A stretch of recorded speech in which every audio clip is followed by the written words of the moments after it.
Welcome to our journey across planet Earth, our home, and the only planet we know that supports life.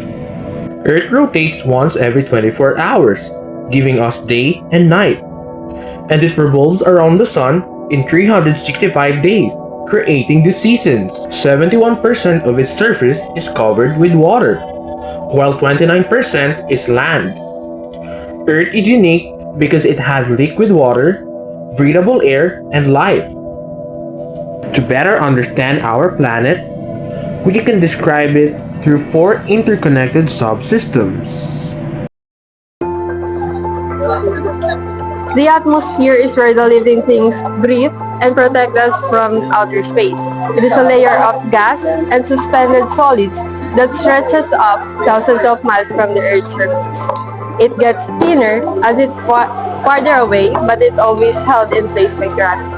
As a result, the particles continuously escape into space and the exosphere to function like gas.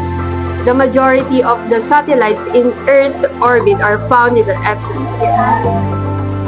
Atmosphere, complex interactions between solar heating, auroral activities, the ensuing pressure gradients, and dissipative processes lead to thermodynamical motion.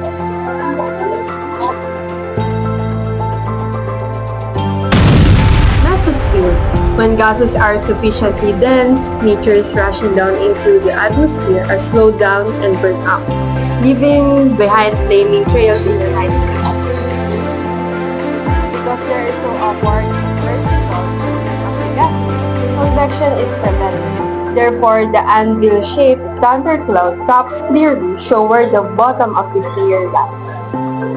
Although the troposphere starts at the Earth's surface, its height varies.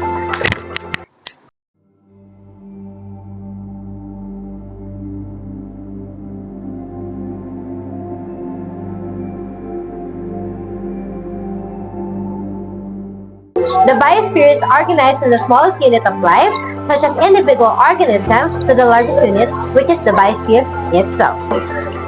This organization begins at atomic level, moving to molecules, macromolecules, and cells, which form tissues and organs. Organs work together as organisms, making up an individual organism. A group of organisms form populations which interact with other species to create communities.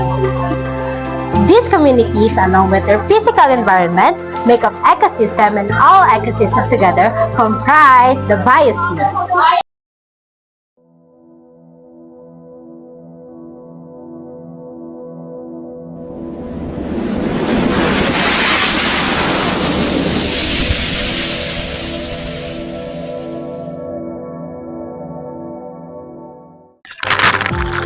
The geosphere is the Earth's vast and dynamic solid realm.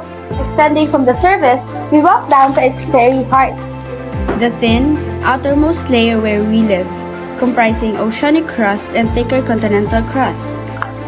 Though only a small fraction of Earth's volume, it's the source of soil, life, and human-built infrastructure. It extends about 2,890 kilometers deep, making it Earth's most voluminous layer, composed of dense silicate rocks rich in iron and magnesium. Though solid, it flows over geological timescale via convection, which powers tectonic plates. A molten layer composed mainly of iron and nickel. Its convective motions generate Earth's magnetic field. A solid sphere of iron-nickel alloy, intensely hot and under extreme pressure. It lies at the center of the planet.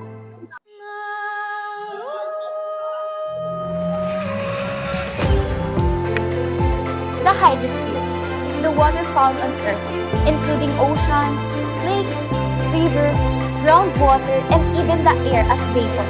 It includes frozen water like ice fields, ice caps, and icebergs, which make up the cryosphere.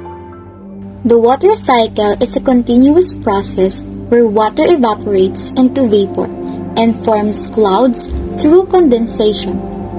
It then falls back to the earth as precipitation and gathers in rivers, lakes, and ocean through collection.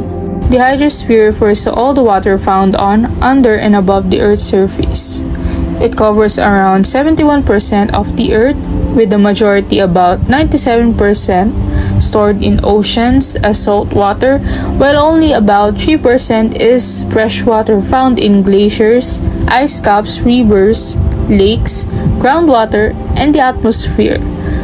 Of this small amount of fresh water, the majority, 87%, is locked in ice caps and glaciers. 12% is stored in as groundwater, and only 1% is found in rivers and lakes.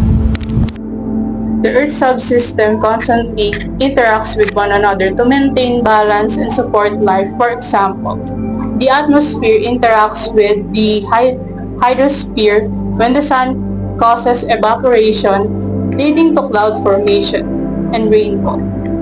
Rainfall then affects the lithosphere by providing water for soil and plants.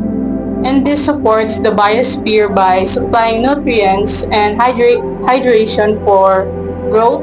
Similarly, volcanic eruptions in the lithosphere releases gases into atmosphere, which can influence climate and in turn affect the living organisms in the biosphere. The Earth and its subsystem reminds us that every part of nature is connected, and their actions can either protect or harm this balance.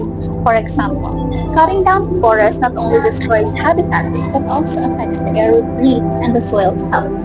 Taking care of the planet means taking care of ourselves. As Einstein once said, look deep into the nature and then you will understand everything left.